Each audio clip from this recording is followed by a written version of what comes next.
Hello again, everyone. Edwin Learnard back once again in this YouTube astrological segment. I'm going to be talking about the Sun square or opposition to midheaven in a natal chart.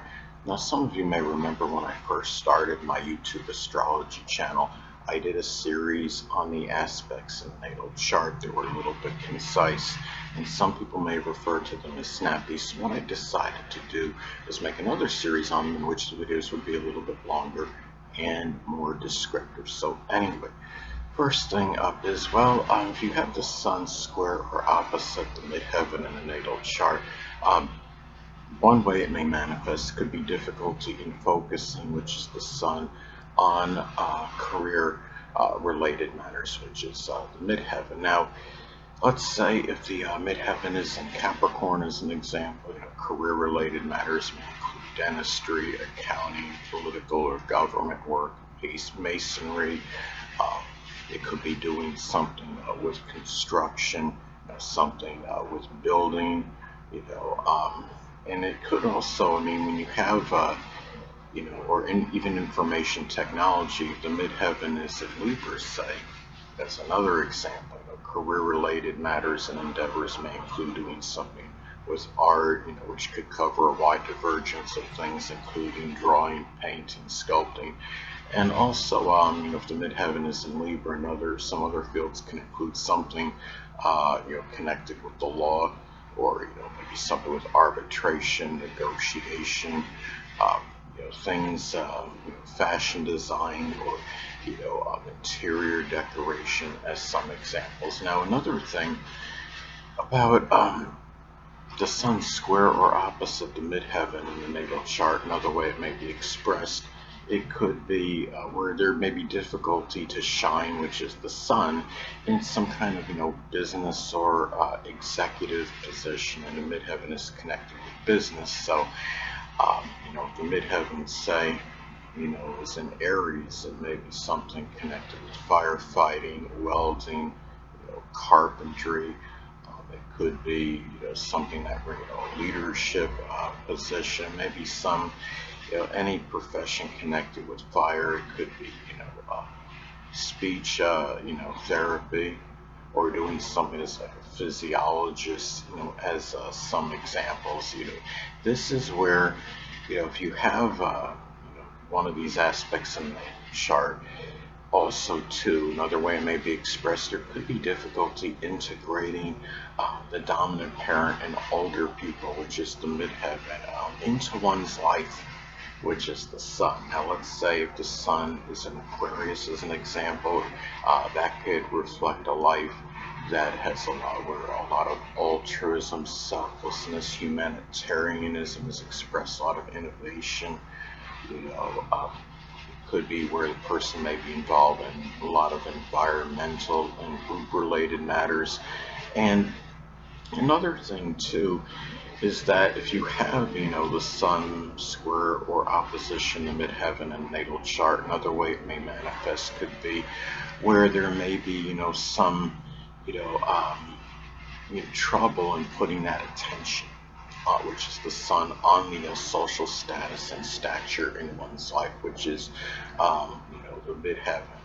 And the thing is, if the midheaven is in Taurus, say, you may be, in some career, trying to, improve your social status and stature in life, and the career may be connected with geology or carpet laying, banking, finance, something with agriculture, architecture, something, working as a pawnbroker, and the social status being built may be done in really methodical, deliberate, and plotting manner, as some examples. If the midheaven is in Taurus as an example. Now, another way that these aspects may pan out or be expressed in the natal chart, the person may lack the confidence and self-assuredness, which is the Sun, and in that side, that is difficult, where it's difficult to suppress,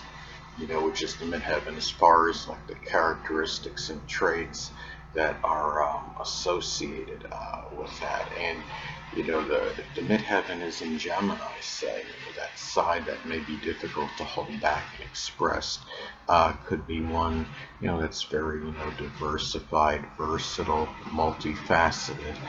A side that can be very loquacious and talkative, and well-rounded, quick-witted and quick-thinking, dexterous, even as some examples. And the thing too is, if you have the sun square or opposite the midheaven in a natal chart, it could also be about the biological father in dominant males, which is the sun, may not be compatible with that side as well, with that side that is, difficult to suppress. If you have, the sun, say in Leo, the biological and or dominant males may actually be Leo, sun, moon, or ascendant people, or simply embody the characteristics of the sign. It could be people that are very dignified, proud, extroverted, gregarious, generous, magnanimous, people that have a lot of courage and fortitude, confidence, as some examples. And also too, it may be hard to balance if you have the sun square or opposition the midheaven in the natal chart. It may be hard to balance activities that are associated with children, which is the sun, and the dominant parent, which is the midheaven. And if the sun is in Cancer, the children, one or more, may actually have a Cancer sun, moon, or ascendant, or simply embody the traits and characteristics of the zodiac sign Cancer. It could be people that are nurturing, caring, dedicated, devoted, tenacious, protective, introverted, and emotional, as some examples. Now, another thing about these aspects, if you have the sun square or opposite the midheaven in a natal chart, could also be expressed in where the superiors and authority figures, which is midheaven, the midheaven may see you as overly confident or arrogant or even bombastic.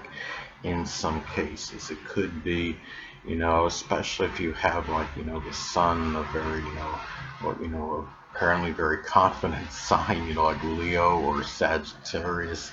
You have to guard against being coming across as a little bit overconfident, and thinking that you might be superior to your superiors.